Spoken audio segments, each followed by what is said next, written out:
In a lot of ways, Apple is a victim of their own success. They've revolutionized industries and may come to expect revolutionary products year over year. The iPhone 7 and iPhone 7 Plus are not that. These are evolutionary at best of the design language we saw introduced with the iPhone 6. But does that even matter? Have they made an already good phone or phones even better? We headed out to beautiful Balboa Island to help you decide whether or not the iPhone 7 and 7 Plus are worth the upgrade, or whether or not you should skip this generation altogether and maybe go to a competitor. Let's start the review with what's different, namely the home button on the iPhone 7 and the iPhone 7 Plus. It's been completely redone, at least internally, utilizing Apple's Taptic engine found in the Force Touch trackpads on the MacBook Pros. Upon setup, you get 3 different options to pick which one's going to feel the best for you, and they all kind of felt the same. I just picked number 3 because the last one I tried, and the first couple days of testing, I did not like the way this worked. I missed the physical depressing of the home button.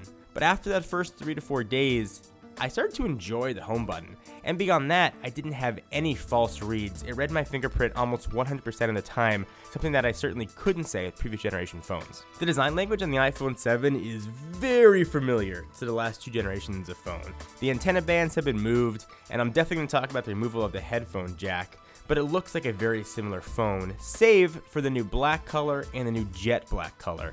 I opted for the black, essentially it's matte black, and does a really nice job of not showing fingerprints. If you're debating jet black, know that when it's clean it looks absolutely gorgeous, but the second you put that thing in your pocket, it is extremely prone to scratches and shows more fingerprints than a piano. The cameras have been tweaked a little bit. The camera humps are certainly more pronounced on the iPhone 7 and absolutely on the dual sensor wielding iPhone 7 Plus. And speaking of cameras, they have definitely been changed and upped. Arguably, that's the biggest upgrade with this generation of phones. The iPhone 7 now is a 12 megapixel camera with an f1.8 aperture. OIS is a nice welcome improvement. Even the flash has been improved. It's now a quad LED true tone flash. The inclusion of OIS, something that Apple absolutely needed, and video looked really good even while walking. It did a really nice job stabilizing. The pictures that came out of it also look equally good as you'd expect. Pictures in normal light look great. Pictures in low light also look good.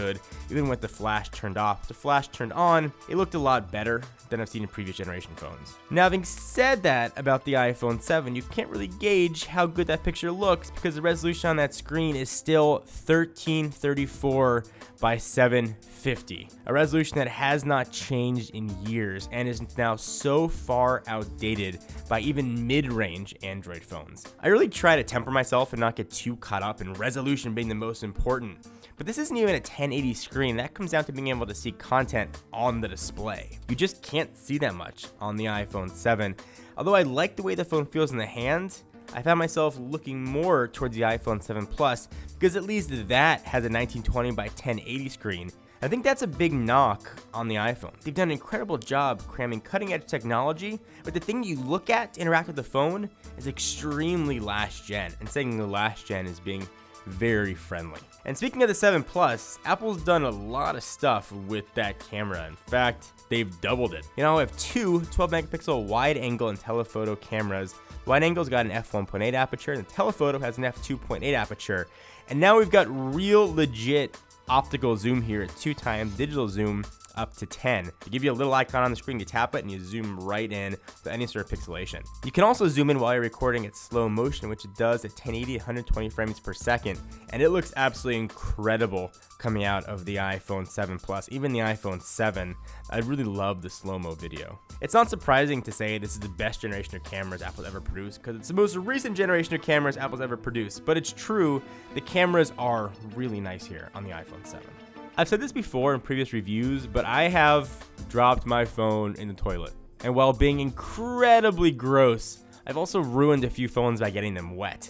That is no longer going to be the case with the iPhone 7 and 7 Plus because IP67, which means it's dust and water resistant, not waterproof, but you can submerge it in water for about 30 minutes in 1 meter and still be okay, although I don't recommend it. We did a full video testing the water prowess of the iPhone 7 and 7 Plus, and it performed admirably. So if you get stuck in the rain, you don't have to worry. Maybe accidentally throw it in a pool. You're gonna be fine. Just rinse it off and you're gonna be good to go. No more trying to hold a flashlight into your headphone jack to see if a little piece of paper turned color, see if you had water damage. And hey, do you like that natural transition to the headphone jack? It ain't here. It is gone in a very curious move by Apple, replacing what used to be the headphone jack with now just a dummy speaker that doesn't do much. I could rant and rave about that for a while. Personally though, it doesn't matter too much to me. I mostly use Bluetooth headphones. But if you're the kind of person who likes to plug in, then you're not going to want to look at this phone, or at the very least, you're going to want to make sure you do not lose the included dongle that's going to come in the box. Other improvements to this gen phones and the processors. These things are fast. Rocking the A10 Fusion chip with 64-bit architecture and the embedded M10 Emotion coprocessor, these phones predictably fly. Apple's never been reliant on RAM, although the iPhone 7's got 2 gigs and the iPhone 7 Plus has 3.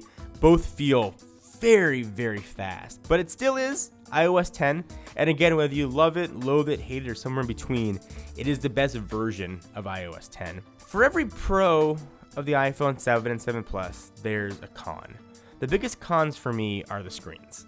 I like that Apple improved the color gamut, but in all candor, things don't look that different on the 7 versus the 6S or even the 6, the exact same images. The low resolution is becoming less and less tolerable as Apple goes year after year without changing it. And again, I'm not screaming that these phones need to have QHD displays, but at the very least, 1080 across the board is a glaring omission from Apple. On the flip side of that coin, the cameras are great, the phones are incredibly fast, and battery life seems to be improved. I'm getting about an hour longer than I did on previous gen phones. I still can barely make it through a day on the iPhone 7, but on the Plus, I end the day with about 40%. So the question I asked, should you upgrade? If you're on an iPhone 6, maybe you want to consider, especially with some of the offers carriers are giving right now. If you're on an iPhone 6S, I would sit this generation out. If you're on anything older than the iPhone 6, absolutely upgrade. You're going to have huge changes versus what you're using. But this is by no means a must-have phone. It's a nice-to-have phone. It's a, hey, this camera's better than the last gen. It's a, hey, cool, it can get wet type phone. But it's by no means a camp out for 2 days because I gotta have this device. And in that way, I think Apple's lost a little bit of luster. They still make some of the best phones on the planet, but they're not as wonderful and gotta have as they used to be. Perhaps things will change with the next gen iPhone 8. We've heard crazy rumors, whether or not this comes to fruition is yet to be seen. But the glaring omissions on the iPhone 7 and 7 Plus make it a phone that you could probably skip and still be okay. So what do you guys think about the iPhone 7 and iPhone 7 Plus? If you like this kind of review, give the video a thumbs up to let us know. We want to get out of the office and sort of see Southern California and let you see it through our eyes. Hope you guys enjoyed. Leave a comment down below and let us know if you like the phones or whether or not you upgraded or not upgraded and why. Until next time, I'm John Ranger from TechnoBuffalo. Talk to you guys in the next one.